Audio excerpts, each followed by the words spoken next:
As a member of the fishing school, I promise to honor my community, my parents and guardians, wherever they are and whatever they do, and respect myself and others wherever I go and in whatever I am doing.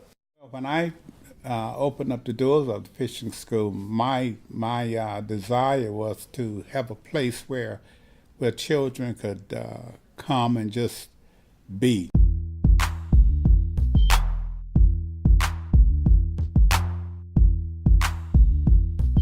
I remember reading someplace this old adage that said, if you give a man a fish, you'll feed him for a day, teach him how to fish, and he'll feed himself for a lifetime. I said, that's it, I'm going to open up a fishing school, and we're going to be fishing in the rivers of the mind. The fishing school has been in operation for over 20 years now, and we provide out-of-school time programs and services for students in underserved communities in Washington, D.C., as well as programs for the parents of those students. The program design includes, in addition to the academic focus, we also have a focus on enrichment, believing that it's important to work with the whole child. So many of our students participate in dance programs. We also have music programs and sports programs. So we try to focus on the entire child. My favorite thing about fishing school is when we go outside. We play different games and we on computer and we draw and stuff like that. And the food, after food. Every Friday, we get to go on a field trip. The most field trip that I liked was Baltimore. I ate M&Ms there. My very favorite thing about the fishing school is that I can fish in the river of my mind. Fishing school is a beacon of hope in the neighborhood. And in fact, former President George W. Bush visited the fishing school on Wiley Street. And with that, he said, "This little haven is a refuge from violence and addiction and abuse. Children find learning and care, but most important, they find something that we can never pass legislation to achieve, and that's love. They find love." I will work to reach the goal of the fishing school, which is to teach me how to develop the skills and knowledge to make the right choices in life, so that I will be a support for my family and myself. Doing work with parents has been a key component of our work from the very, very beginning. Mr. Lewis's vision always, again, included working with the whole child, and part of that meant working with the parents as well. The Wilson building that was donated to us will allow us to grow that work for the community at large.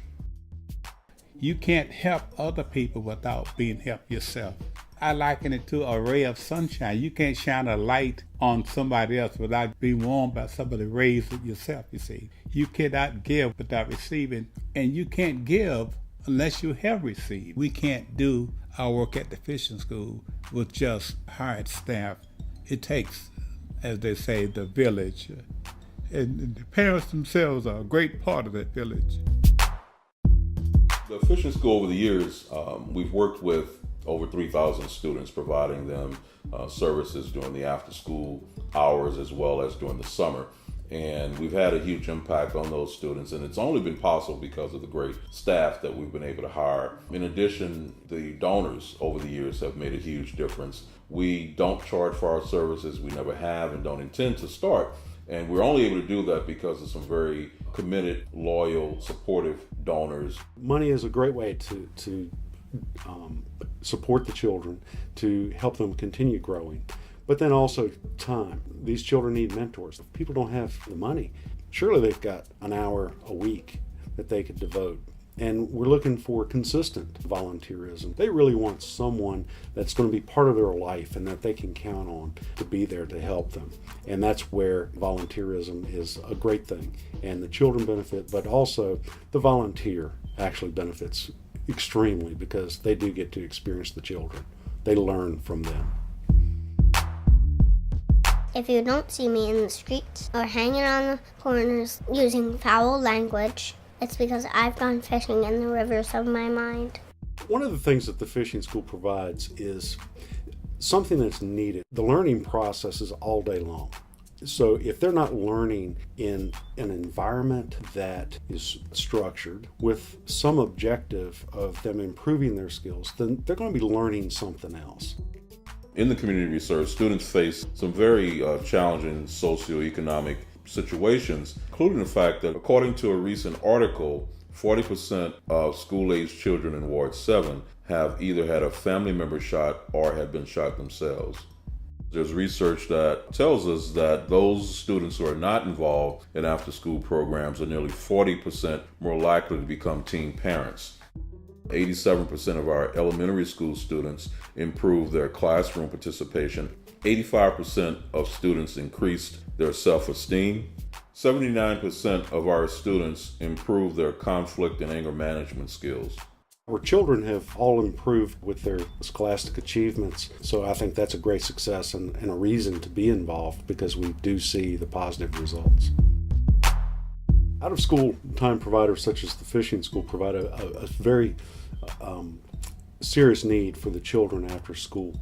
And as the U.S. Secretary of Education, Arne Duncan, said, "Opportunity, not poverty, shapes and molds the destiny of our nation's children. This is in our power to control, and we have a responsibility to apply ourselves fully to this solemn task." A lot of our funders can't do the things that we are doing. But if they support our great work there, then we're working with this child, that child, we are representing them. When we are doing it, they are doing it. And so again, you can't shine lights on other people's lives without being warmed by the rays yourself.